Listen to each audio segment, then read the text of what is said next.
ఏకరీతిగా ఉన్నవాడు, సదాకాలం ఉన్నవాడు.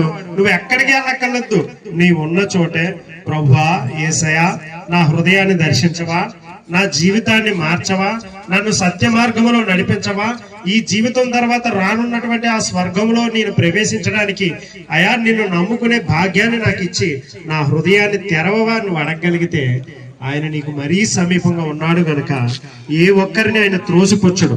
నువ్వు రోగంతో ఉన్నా నిన్ను త్రోసిపుచ్చడు, నువ్వు జబ్బుతో ఉన్నా నిన్ను త్రోసిపుచ్చడు, నువ్వు అప్పుల బాధలో ఉన్నా నిన్ను త్రోసిపుచ్చడు. నువ్వు ఎలాంటి స్థితిలో ఉన్నా నిన్ను హక్కును చేర్చుకునేవాడు, ఒక తల్లి కంటే తండ్రి కంటే ఎక్కువగా ప్రేమించేవాడు ఎవరైనా ఉన్నారు, అతను ప్రభు అయినా యేసుక్రీస్తు వారు. కనుక ఆ యేసు ప్రభును నమ్మండి, నిత్య జీవానికి వారసులు కావాలనే మా తపన.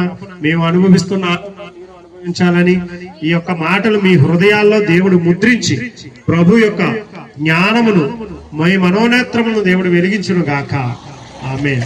బోలో క్రీస్తు మహారాజుకి, బోలో యేసు మహారాజుకి, రాజుల రాజుకి, త్వరలో రానయ్యున్న యేసు ప్రభుకి. ప్రభు పేరిట మీ అందరికీ వందనాలు.